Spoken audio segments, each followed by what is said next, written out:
Well, everybody, it was just a normal day. Everything was going fantastic. And out of suddenly, I started driving, and I started noticing hints. I don't know if you ever felt something, a disaster, something drastic, something out of this world. Well, I reached to my first job, and when I got to my first job, I did my work, and I started seeing people crying through the streets, and I didn't know exactly what was happening. And I finished my job, and I got out to my van, and I started seeing people just holding their head, and they're crying, and just going through a lot of emotional stuff in life. And I didn't know exactly what was going on. I was over there by Culver City, and I'm talking about hundreds of people. And I didn't know exactly what was going on.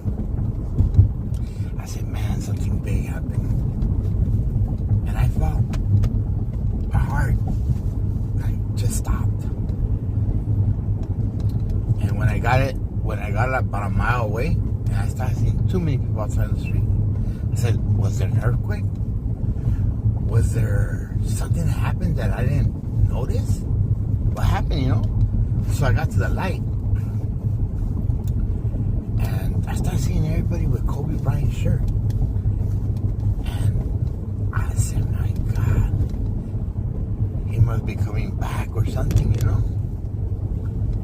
And I turned on the radio, and there I heard it.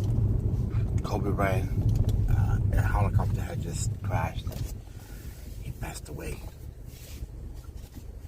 And it was weird, because that morning, right there in Culver City, by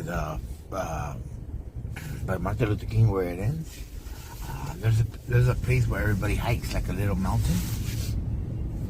Very famous up there. And I seen a helicopter on standby for a long time. I heard him. And I was at the pole running my wires and doing my job, And I just... I said, it's like if you're in a nightmare and you hear a helicopter or you hear something that disturbs you and you can't concentrate.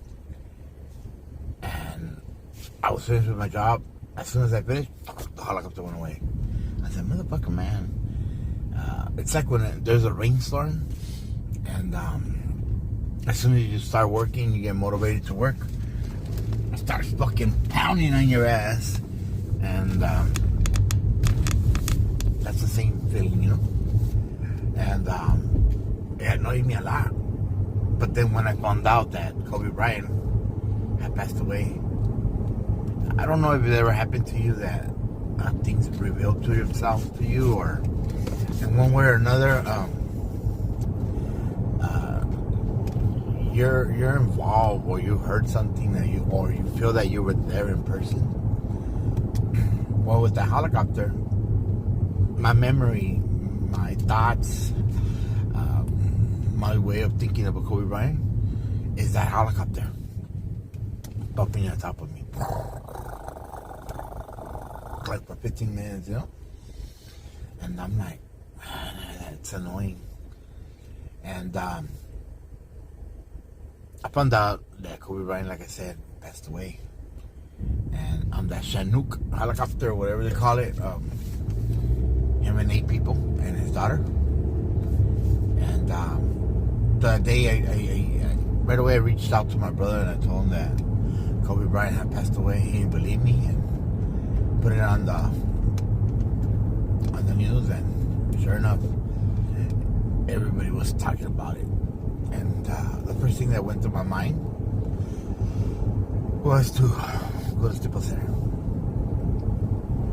So we end up going to Staples Center, But see, the funniest thing is this. See, I met Kobe Bryant about 3 times in my entire life. over there by Mulholland Drive and 405, by that Mulberry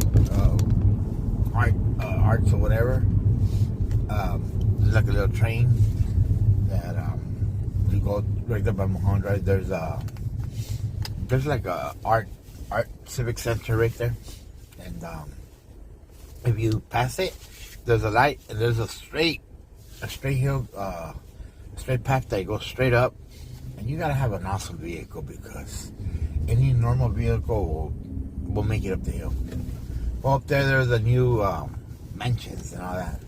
So I did Kobe Bryant, Shaquille O'Neal's, Jerry West, and Kurt Ramsey's house. And I was there for like about a week. I was doing all their jobs, all their houses. I used to work for DirecTV, everybody, you know, when I went. I've done a lot of celebrities and everything. But when I went to Kurt Ramsey's house, his wife was there, and she's Jeannie's best friend. And they told me, hey, we're going to be doing the other house right next to ours, like this house. Is there any way you could pick up the job? And I told them, yeah. So she went and opened the door. I'm talking about a king-size fucking door, double door, and it's a mansion. It's a beautiful mansion. It's awesome. Nothing but marble and gold and all kinds of stuff in the house, like luxury. And she opened the door and she says, okay, start doing the outside. It's going to be the same exact procedure as this house. And so we're to put the dish in the chimney and run the wires to the back, and we don't want wires exposed, blah, blah, blah. And then we want them down to the living room next to the fire, the pit, the fire, and the chimney. And then going through there, and then it goes through all the house. And it was about, I'd say about four TVs, you know, 5 TVs. And I put my 4x8 switch with my Kaku, and I ran everything. And when I went into one of the rooms, which is the master bedroom, I was like shocked. Kobe Bryant was there. He was asleep, and I didn't know it was him. I see some big ass motherfucker's feet, and the big guy just laying on the bed, and I asked, oh, excuse me, I'm with DirecTV, and I'm doing this. He goes, yeah. He goes, for sure, you know. And I go, Kobe, and he goes, yeah, Kobe. Yeah, that's me. Yeah. He goes, what's your name? And I told him my name, you know, Emmanuel. And he fucking, I remember he gave me like $200, and fucking helped me. Yeah, he helped me move a dresser. It was a huge dresser. He helped me move the dresser, and I was shocked that he was so polite and so awesome, and he told me straight out. He's grateful, you know. He needed his TV. He just moved in, and what about the house and all those houses they had just finished building them, and I told him, all right, cool. I go, hey, I just did Kurt Ramsey's and Shaquille's house, and he asked me like always, whose house is better? I said, fucking this house, man. His house was fucking awesome, man. I'm talking about awesome view. Yeah, it's awesome. I mean, you can't describe his house. So he gave me a tour of his house, and by that time, Kurt Ramsey's wife came in, and she was all like, oh my God, I'm sorry, you know, telling Kobe Bryant that he was home and blah, blah, blah, but that they already had approved the DirecTV, and she's sorry, and he's like, no matter, and he goes, is he disturbing you? And Kobe Bryant went up, and he said, he straight out told her, nah, he's cool, man. And he's actually a Laker fan, a Kobe Bryant fan. And see, when I do a job, I don't take pictures and I'll get autographs. I should have gotten an autograph. I should have taken a picture. I meet a lot of celebrities, and I never, bug them, you know? See, I don't bug them. I don't harass them, and I don't make them feel like they're someone else special. You know, I make them human, and life's awesome, and they get to feel that they got a professional installer doing their installation. So after that, he bought another house over here at Newport Beach by Donna Point, like an island, and he had requested me too. And outside, on PCH, there's a basketball court, and occasions he'll find himself playing basketball constantly. Okay, so if you ever wanted to meet him, you would have gone there, and that was his house. His last house that he has ever lived in, and I have also did the direct TV in his house, and it was awesome. He did recognize me. He requested me, and I did it like about 3-4 years later, you know. And he also tipped me, you know. I don't remember last time how much he tipped me, but this time he invited me to eat at his house. He has this badass cocina, and he had all these badass ollas and everything, and he had done like a chicken fettuccine, something like that, with vegetables. And I hate vegetables, but I ate them, man. And it had like broccoli and some nasty ass food. Had mango, and had red hot chili peppers, and had everything, cilantro. I'm like, this is nasty. He goes, no, this is gourmet. This is healthy for you. It has all the proteins. It has all this whatever ingredients to pick up your potassium, to get energy, and to feel up to code, you know. And I'm like, damn, man, you know, I'm gonna eat like this forever. Eh? I'm gonna be like Kobe Bryant, you know, blah blah blah. And in reality, I was just eating it. I didn't want to feel like a little piece of shit, you know. A Mexican that don't eat vegetables, you know, don't eat chili, and everybody knows I don't like chili a lot, and I do eat it very little bit, or just very occasionally, you know. And I did the jale, I did the job, and that's where I met Vanessa, Kobe Bryant's wife. I thought she was the most beautiful, amazing woman in my entire life, you know. And I named my daughter after her. That's how much she meant to me. That's how much she's amazing. And I always tell my daughter, your name after her and Vanessa Williams.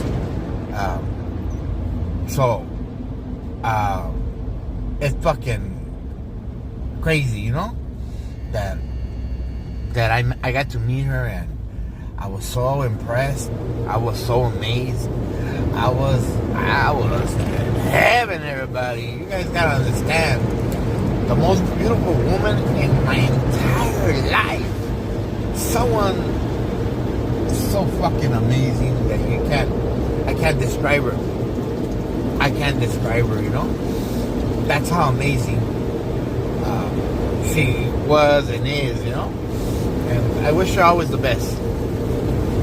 But like I said, Kobe Bryant, fucking treated me as family.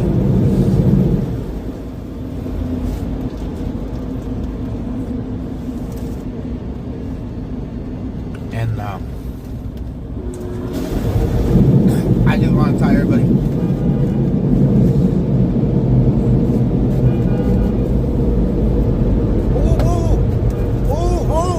motherfucker. Sorry, the car wash is getting stuck.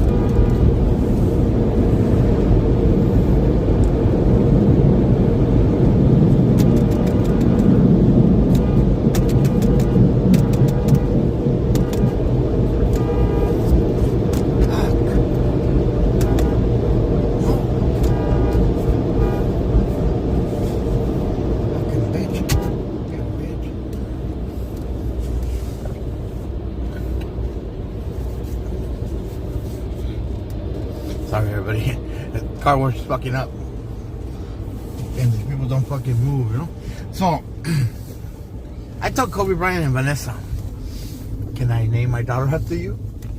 And see, I hadn't met Mavi, or I was going through with my miscarriages with Maura and everything. And I told him straight out that I'm gonna name my daughter Vanessa, if I have a daughter, because I want her to know how beautiful Vanessa was and everything. And I say, my God, you know? Well, I was so amazed that he invited me to eat with him, and he treated me as, I guess, as anybody would treat somebody, you know, in this life. As a human, he treated me better than a family member. He treated me with respect, and I felt that my dreams were accomplished, you know. I made a badass superstar, and someone that I admire, and someone I respected, you know. And well, that's my story of Kobe Bryant. Well, the third time I got to see him, it wasn't that special. I did another house over there in Newport. Not as fancy as Kobe Bryant's. This is on an island. And it's a special tunnel, everybody. But right outside Newport Beach, by the thing, Rick Fox has his house. And I met Rick Fox and Vanessa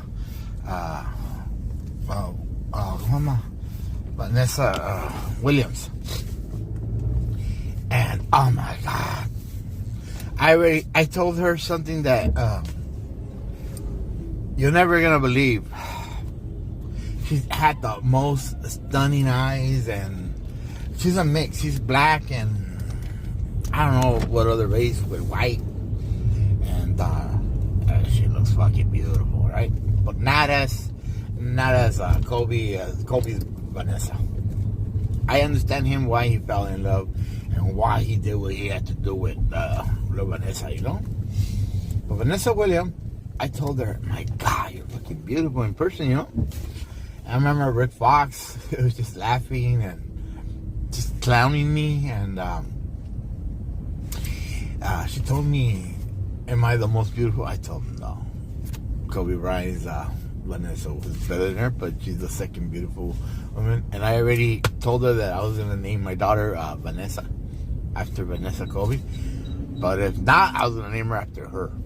So I named her after both, right? And I was starstruck. I was fucking amazed. I was happy, and I was on top of my world, on top of my game, you know? And obviously that year we won a championship back to back. We did three back to back, you know? And it took many years after that. I'd say about a couple years. And then I had my daughter.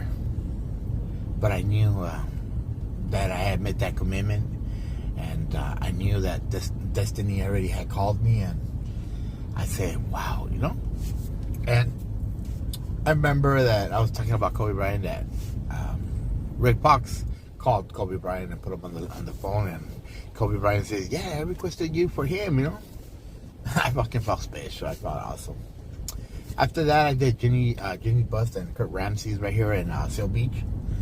But Kobe Bryant, to me, is an awesome.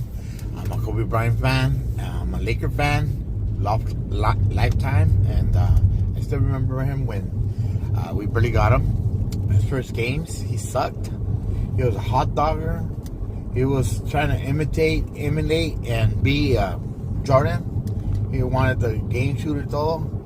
Man, I was disappointed. I was disappointed in the first year, you know, because they'll put him in for a couple minutes in the game, and he'll hot dog and miss out everything and fuck up everything. But the next year, that's what Kobe Bryant. And then when Jordan retired, how he did the slipped on him and he did the game winning shot, but they went back to back shots.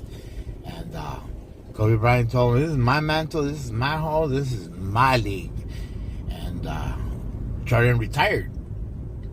You gotta understand that Jordan was already old and he passed the mantle to Kobe Bryant, but I was amazed, I was surprised, and I was awesome. So we ended up going to Staples Center that day, and then we ended up going again when they did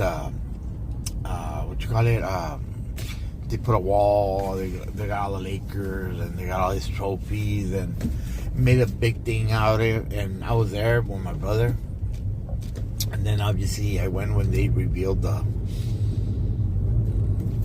statue. And I just want to tell everybody, I do miss him, and I miss him playing, right? I don't miss him as a person. And I prayed and I cried for him, and I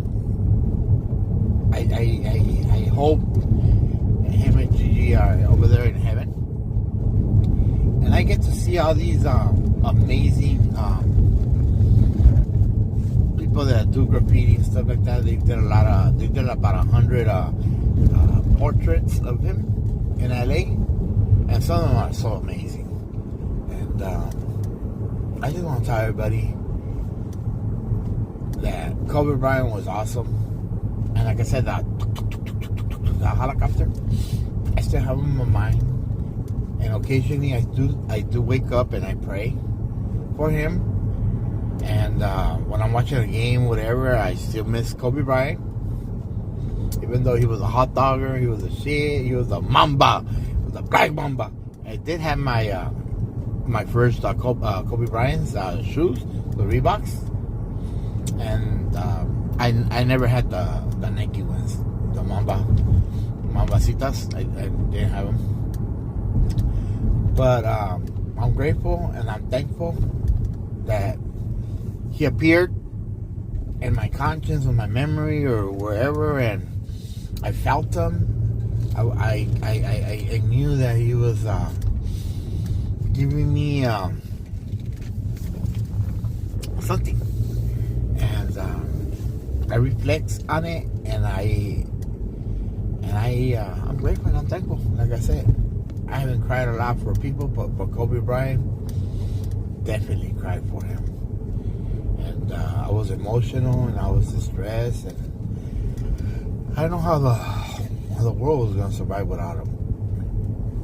So many years has passed by, and I'm fucking grateful that he made an impact in our lives, and he got us championships. And I'm grateful that I met him.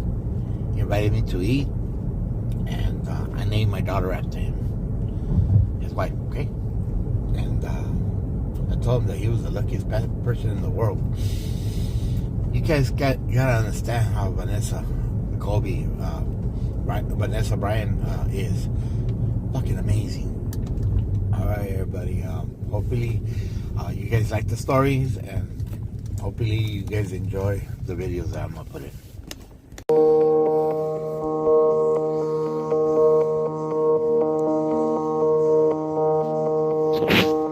Tower report to Echo X-ray. Can we go ahead and start turning to the southwest course to 11?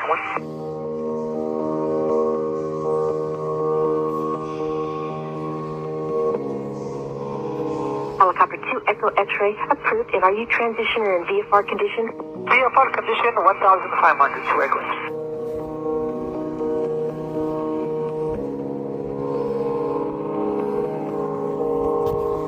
Video of what appears to be Kobe Bryant's helicopter taken just 30 minutes before it crashed by a homeowner living under its verified flight path.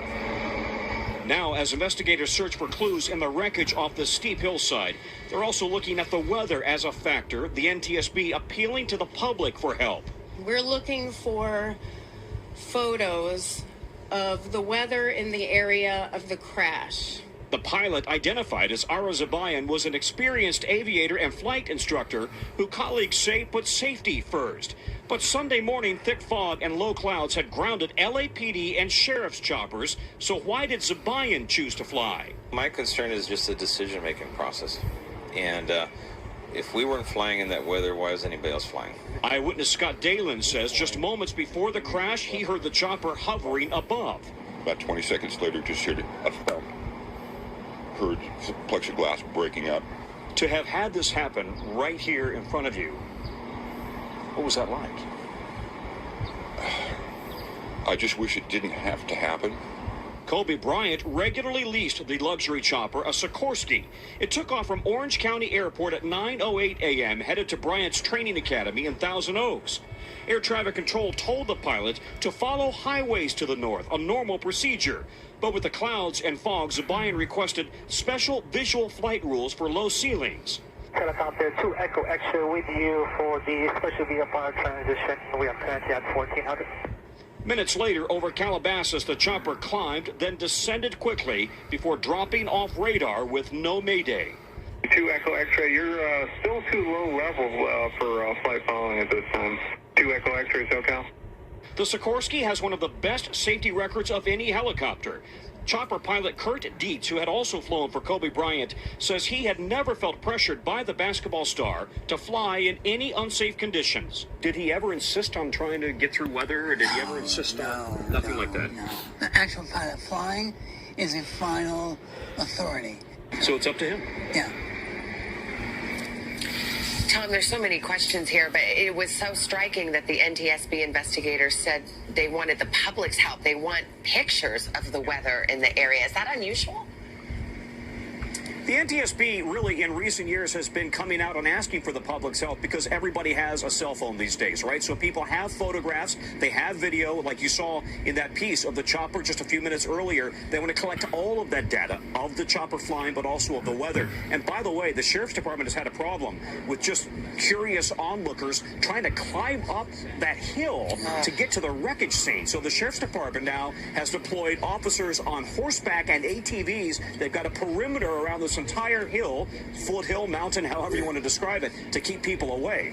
So, Tom, as I understand it, no black box, no cockpit voice recorder, other than these pictures and the video that they're looking for from folks who might have been in the area. How else are officials planning on getting data from the flight? Yeah, and by the way, that was a surprise announcement when they said yesterday, in fact, there was no cockpit voice recorder. We've been led to believe that there probably was. So they will now try to get as much data as they can off of the avionics inside the helicopter. This is an advanced helicopter. There should be good data off of that. But in addition, the iPad that the pilot was using to file his flight plan, that should also hopefully glean some data. And anything at all that they can get from air traffic control, from the radar tapes, all of that will be part of this investigation. Tom, I mean, you imagine this high-speed crash into the side of the mountain. Do they think they're going to be able to retrieve that data? Will it be in a form that they can get the information? Well, that certainly is the hope. I mean, as you know, right now, these microprocessors are pretty small. They usually can withstand a crash, but there was also a significant fire. So absolutely, all of that is going to be of concern. Our next speaker faced an 18-year-old Kobe Bryant on the court for the first time. Midway through the game, while playing, Kobe asked him for tips on his jump shot. Kobe scored 33 points that game against his boyhood idol. Michael scored 36 and won the game too. Please welcome Michael Jordan.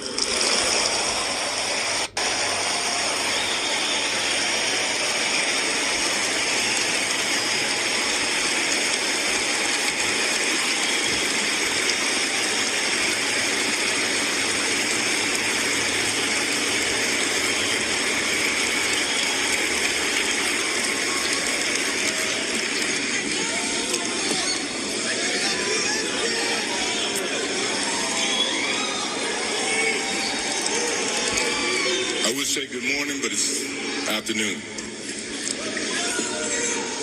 I'm grateful to Vanessa and the Bryant family for the opportunity to speak today. I'm grateful to be here to honor Gigi and celebrate the gift that Kobe gave us all. What he accomplished as a basketball player, as a businessman and a storyteller, and as a father. In the game of basketball, in life, as a parent, Kobe left nothing in the tank. He left it all on the floor.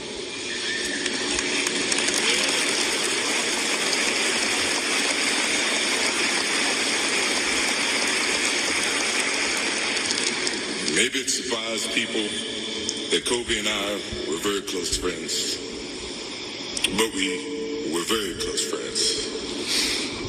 Kobe was my dear friend. He was like a little brother. Everyone always wanted to talk about the comparisons between he and I. I just wanted to talk about Kobe.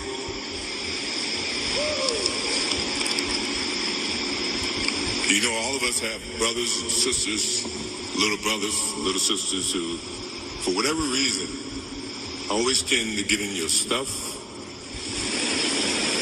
your closet, your shoes, everything. It was a nuisance, if I can say that word.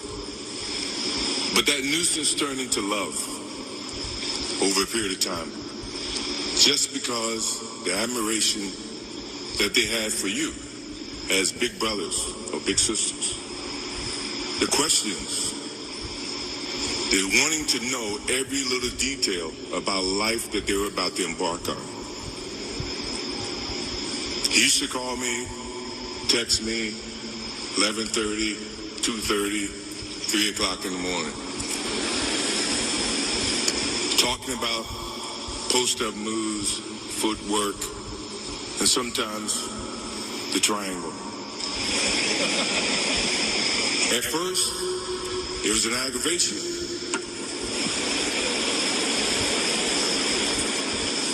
But then it turned into a certain passion. This kid had passion like you would never know. And it's an amazing thing about passion. If you love something, if you have a strong passion for something, you would go to the extreme to try to understand or try to get it. Either ice cream, Cokes, hamburgers, whatever you have a love for. If you have to walk, you would go get it. If you have to beg someone, you would go get it. What Kobe Bryant was to me was the inspiration that someone truly cared about the way I played the game or the way that he wanted to play the game. He wanted to be the best basketball player that he could be. And as I got to know him, I wanted to be the best big brother that I could be.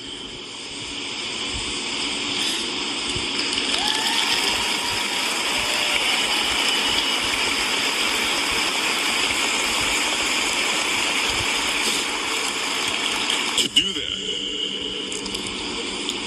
you have to put up with the aggravation, the late night calls, or the dumb questions. I took great pride as I got to know Kobe Bryant that he was just trying to be a better person, a better basketball player. We talked about business. We talked about family. We talked about everything. And he was just trying to be a better person.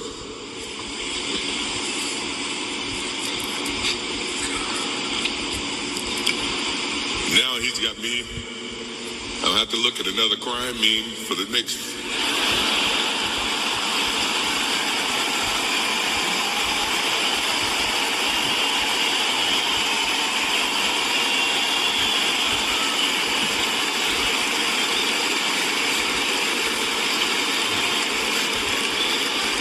I told my wife I wasn't going to do this because I didn't want to see that for the next 3 or 4 years. That is what Kobe Bryant does to me.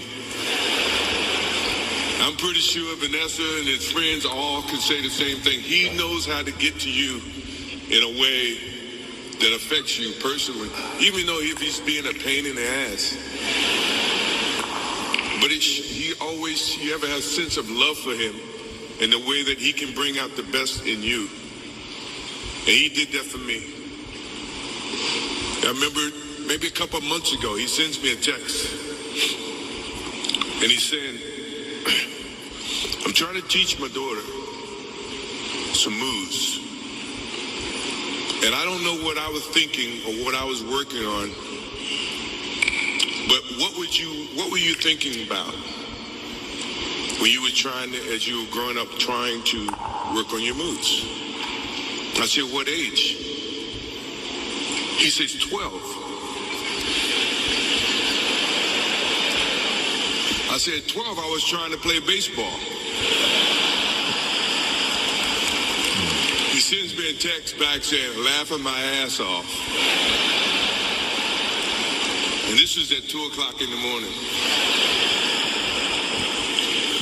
But the thing about him was we could talk about anything that related to basketball, but we can talk about anything that related to life.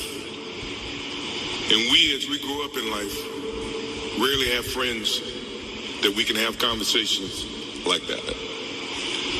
Well, it's even rare when you can grow up against adversaries and have conversations like that. I went and saw Phil Jackson in 1999 or maybe 2000. I don't know when Phil was here in LA. And I walk in and Kobe's sitting there. And the first thing, I'm in a suit. First thing Kobe said, did you bring your shoes? No, I wasn't thinking about playing. But his attitude to compete and play against someone he felt like he could enhance and improve his game. To me, that's what I loved about the kid. I absolutely loved about the kid. No matter where he saw me, it was a challenge. And I admired him because his passion, you rarely see someone who's looking and trying to improve each and every day, not just in sports, but as a parent, as a husband. I am inspired by what he's done and what he's shared with Vanessa and what he's shared with his kids.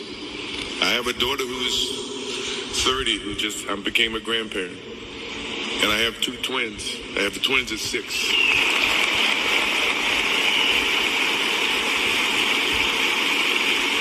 I can't wait to get home to become a girl dad and to hug them and to see the love and the smiles that they bring to us as parents. He taught me that just by looking at this tonight, looking at how he responded and reacted with the people that he actually loved. These are the things that we will continue to learn from Kobe Bryant. To Vanessa, Natalia, Bianca, Capri, my wife and I will keep you close in our hearts and our prayers. We will always be here for you, always. I also want to offer our condolences and support to all the families affected by this enormous tragedy. Kobe gave every last ounce of himself to whatever he was doing. After basketball, he showed a creative side to himself that I didn't think any of us knew he had. In retirement, he seemed so happy. He found new passions, and he continued to give back as a coach in his community. More importantly, he was an amazing dad, amazing husband, who dedicated himself to his family and who loved his daughters with all his heart. Kobe never left anything on the court. And I think that's what he would want for us to do. No one knows how much time we have. That's why we must live in the moment. We must enjoy the moment. We must reach and see and spend as much time as we can with our families and friends and the people that we absolutely love. To live in the moment means to enjoy each and every one that we come in contact with. When Kobe Bryant died, a piece of me died. And as I look in this arena and across the globe, a piece of you died. Or else you wouldn't be here. Those are the memories that we have to live with and we learn from. I promise you, from this day forward, I will live with the memories of knowing that I had a little brother that I tried to help in every way I could. Please, rest in peace, little brother.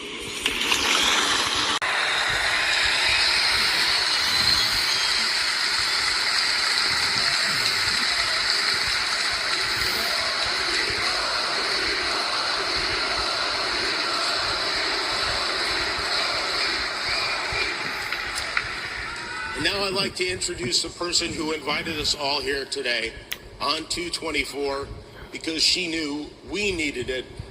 And we cannot celebrate the lives of Kobe and Gigi and all the people we lost without honoring the woman that Kobe and Gigi loved most. Please welcome Vanessa Bryant.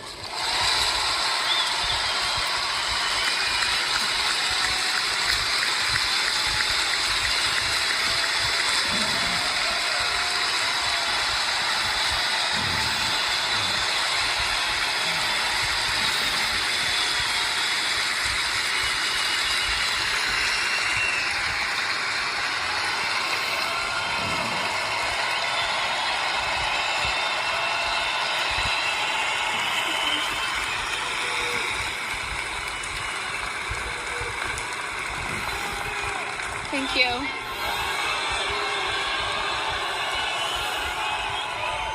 Thank you all so much for being here.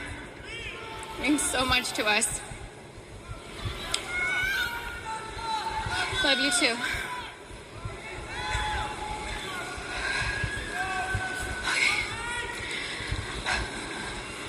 First, I'd like to thank everyone for coming today.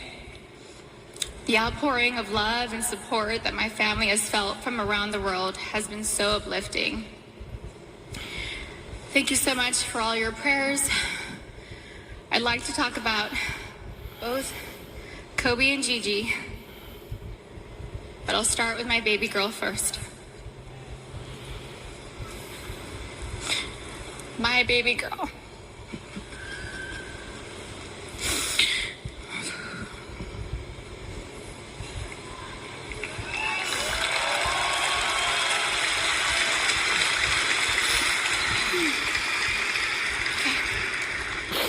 Gianna Bryant is an amazingly sweet and gentle soul. She was always thoughtful. She always kissed me goodnight and kissed me good morning. There were a few occasions where I was absolutely tired from being up with Bianca and Capri, and I thought she had left to school without saying goodbye. I'd text and say, "No kiss?" And Gianna would reply with, "Mama, I kissed you, but you were asleep and I didn't want to wake you." She knew how much her morning and evening kisses meant to me, and she was so thoughtful to remember to kiss me every day. She was Daddy's girl, but I know she loved her mama, and she would always tell me and show me how much she loved me. She was one of my very best friends. She loved to bake. She loved putting a smile on everyone's face. Last August, she made a beautiful birthday cake for her daddy. It had fondant and looked like it had blue agate crystals. Kobe's birthday cake looked like it was professionally decorated. She made the best chocolate chip cookies. She loved watching cooking shows and cupcake wars with me. And she loved watching Survivor and NBA games on TV with her daddy. She also loved watching Disney movies with her sisters. Gigi was very competitive like her daddy, but Gianna had a sweet grace about her. Her smile was like sunshine. Her smile took up her entire face, like mine. Kobe always said she was me. She had my fire, my personality, and sarcasm. She was tender and loving on the inside. She had the best laugh. It was infectious. It was pure and genuine. Kobe and Gianna naturally gravitated towards each other. She had Kobe's ability to listen to a song and have all the lyrics memorized after listening to the song a couple of times. It was their secret talent. She was an incredible athlete. She was great at gymnastics, soccer, softball, dance, and basketball. She was an incredible dancer too. She loved to swim, dance, do cartwheels, and jumps into our swimming pool, and Gigi loved her TikTok dances. Gigi was confident, but not in an arrogant way. She loved helping and teaching other people things. At school, she offered the boys' basketball coaches to help give the boys' basketball team some pointers, like the triangle offense. She was very much like her daddy, and that they both liked helping people learn new things and master them. They were great teachers. Gigi was very sweet. She always made sure everyone was okay. She was our shepherd. She always kept our family together. She loved family traditions. Family movie night and game night on vacations were important to her. Gigi always looked out for everyone. She was very much in tune with our feelings and wanted the best for us. Gianna was smart. She knew how to read, speak, and write Mandarin. She knew Spanish. She had great grades and kept them up, all while becoming an incredible basketball player. She was president of School Spirit on student council. She was director's assistant for her school play, just like her big sister. She was looking forward to graduating 8th grade and moving on to high school with her big sister, Natalia. I'm so happy she was given the opportunity to know that she was accepted to the same high school. She was really happy. Gianna made us all proud, and she still does. Gianna never tried to conform. She was always herself. She was a nice person, a leader, a teacher, wearing a white tee, black leggings, a denim jacket, white high-top Converse, and a flannel tied around her waist with straight hair was her go-to style. She had so much swag and rhythm ever since she was a baby. She gave the best hugs and the best kisses. She had gorgeous soft lips like her daddy. She would hug me and hold me so tight. I could feel her love me. I loved the way she looked up at me while hugging me. It was as if she was soaking me all in. We love each other so much. I miss her so much. She was so energetic. I couldn't keep up with her energy. She lapped Natalia and I on a track once. She was about 6 years old. We let her have a head start. She still does to us. I miss her sweet kisses. I miss her cleverness. I miss her sarcasm, her wit, and that adorable sly side smile followed with a grin and a burst of laughter. We shared the same cat that ate the canary grin. Gigi was sunshine. She brightened up my day every day. I miss looking at her beautiful face. She was always so good, a rule follower. I knew I could always count on her to do the right thing. She was the most loving daughter, thoughtful little sister, and silly big sister. She happily helped carry the little's diaper bag or played with them. She liked helping me with Bianca and Capri. Bianca loved going to the playground, swimming and jumping on the trampoline with Gigi. I used to tell Gigi that I thought Coco considered her favorite sister. Capri would smile from ear to ear when Gigi walked into the room, and Capri reminds me a lot of Gianna. They look alike and just smile with their whole face, pure joy. We will not be able to see Gigi go to high school with Natalia and ask her how her day went. We didn't get the chance to teach her how to drive a car.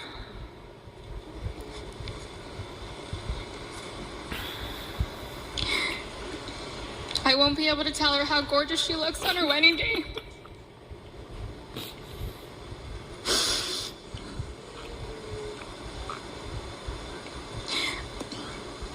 I'll never get to see my baby girl walk down the aisle, have a father-daughter dance with her daddy, dance on the dance floor with me, or have babies of her own.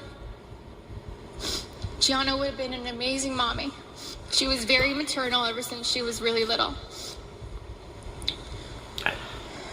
Gigi would have most likely become the best player in the WNBA. She would have made a huge difference.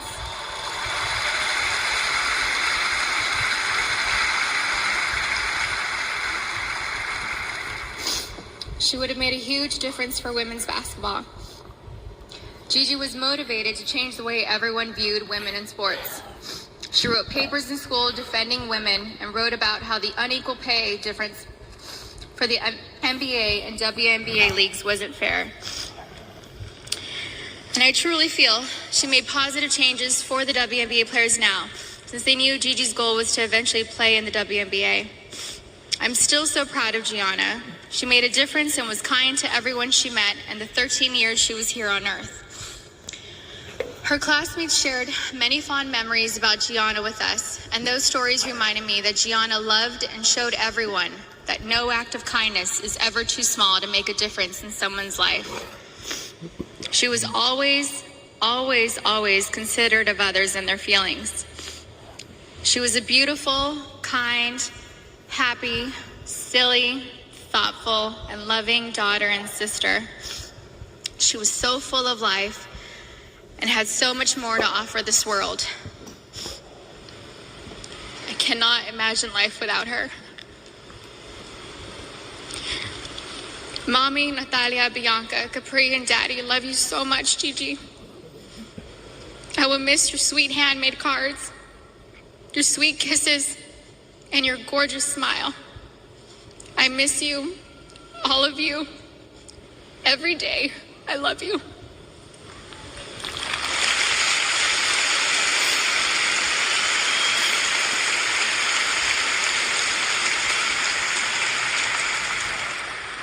Okay. For my soulmate.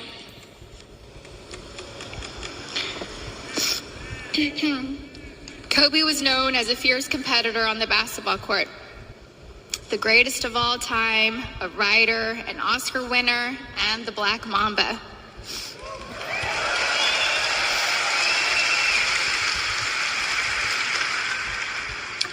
But to me, he was Kobe, my boo-boo, my baby, my papi chulo. I was his Bibi, his Principesa, his Reina, his Queen Mamba, and his Visky, Maniski, Fabuliski. I couldn't see him as a celebrity, nor just an incredible basketball player. He was my sweet husband and the beautiful father of our children. He was mine. He was my everything. Kobe and I have been together since I was 17 and a half years old. I was his first girlfriend, his first love, his wife, his best friend, his confidant, and his protector. He was the most amazing husband. Kobe loved me more than I could ever express or put into words. He was the early bird, and I was the night owl. I was fire, and he was ice, and vice versa at times. We balanced each other out. He would do anything for me. I have no idea how I deserved a man that loved and wanted me more than Kobe. He was charismatic, a gentleman. He was loving, adoring, and romantic.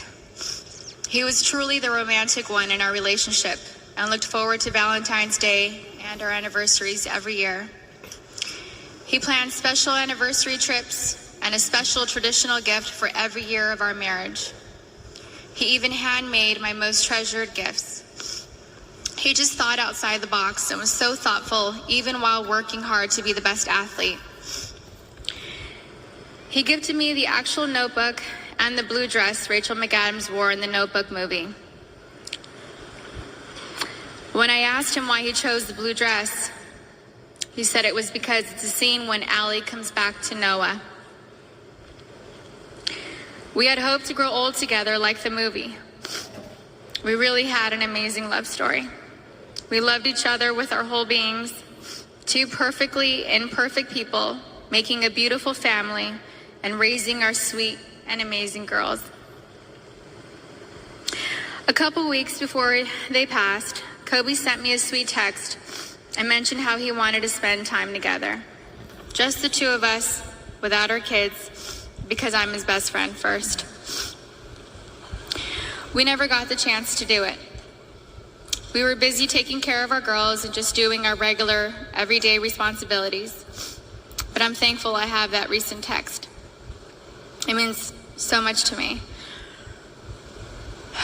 Kobe wanted us to renew our vows. He wanted Natalia to take over his company, and he wanted to travel the world together. We had always talked about how we'd be the fun grandparents to our daughter's children. He would have been the coolest grandpa. Kobe was the MVP of Girl Dads, or MVD. He never left the toilet seat up. He always told the girls how beautiful and smart they are. He taught them how to be brave and how to keep pushing forward when things get tough. And when Kobe retired from the NBA, he took over dropping off and picking up our girls from school, since I was at home pregnant with Bianca and just recently home nursing Capri. When Kobe was still playing, I used to show up an hour early to be the first in line to pick up Natalia and Gianna from school, and I told him he couldn't drop the ball once he took over. He was late one time, and we most definitely let him know that I was never late. So he showed up 1 hour and 20 minutes early after that. He always knew there was room for improvement and wanted to do better. He happily did carpool and enjoyed spending time in the car with our girls. He was a doting father, a father that was hands-on and present. He helped me bathe Bianca and Capri almost every night. He would sing them silly songs in the shower and continue making them laugh and smile as he lathered them in lotion and got them ready for bed. He had magic arms and could put Capri to sleep in only a few minutes. He said he had it down to a science, 8 times up and down our hallway. He loved taking Bianca to Fashion Island and watch her play in the koi pond area, and loved taking her to the park. Their most recent visit to the koi pond was the evening before he and Gigi passed. He shared a love of movies and the breakdown of films with Natalia. He enjoyed renting out theaters and taking Natalia to watch the newest Star Wars movie or Harry Potter films. And they would have movie marathons, and he enjoyed every second of it. He loved your typical tearjerkers too. He liked watching Stepmom, Steel Magnolias, and Little Women. He had a tender heart. Kobe somehow knew where I was at all times, specifically when I was late to his games. He would worry about me if I wasn't in my seat at the start of each game, and would ask security where I was at the first timeout of the first quarter.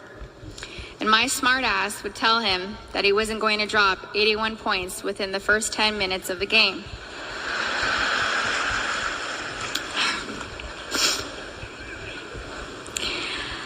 I think anyone with kids understands that sometimes we can't make it out the door on time. And eventually he was used to my tardiness and balled out. The fact that he could play on an intense professional level and still be concerned by making sure we made it to the game safely was just another example of how family came first to him. He loved being Gianna's basketball coach. He told me he wished he would have convinced Natalia to play basketball so that they could have spent even more time together. But he also wanted her to pursue her own passion. He watched Natalia play in a volleyball tournament on her birthday, on January 19th, and he noticed how she's a very intelligent player. He was convinced she would have made a great point guard with her vision of the court. And he told me that he wanted Bianca and Capri to take up basketball when they get older so he could spend just as much time with them as he did with Gigi. And Kobe always told Bianca and Capri that they were going to grow up and play basketball and mix their ass up. Now they won't have their daddy and sister here to teach them, and that is truly a loss I do not understand. But I'm so thankful Kobe heard Coco say, Dada. He isn't going to be here to drop Bianca and Capri off at pre-K or kindergarten. He isn't going to be here to tell me to get a grip V when we have to leave the kindergarten classroom, or show up to our daughter's doctor's visits for my own moral support. He isn't going to be able to walk our girls down the aisle or spin me around on the dance floor while singing PYT to me. But I want my daughters to know and remember the amazing person, husband, and father he was. The kind of man that wanted to teach the future generations to be better and keep them from making his own mistakes. He always liked working and doing projects to improve kids' lives. He taught us all valuable lessons about life and sports through his NBA career, his books, his show Detail, and his Punies podcast series. And we're so thankful he left those lessons and stories behind for us. He was thoughtful and wrote the best love letters and cards. And Gigi had his wonderful ability to express her feelings into paper and make you feel her love through her words. She was thoughtful like him. They were so easy to love. Everyone naturally gravitated towards them. They were funny, happy, silly, and they loved life. They were so full of joy and adventure.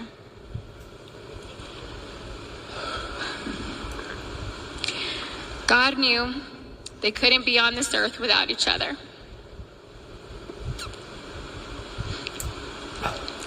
He had to bring them home to heaven together. Babe, you take care of our Gigi. And I got Nani, Bibi, and Coco. We're still the best team. We love and miss you, Boo Boo and Gigi. May you both rest in peace and have fun in heaven until we meet again one day. We love you both and miss you forever and always. Mommy.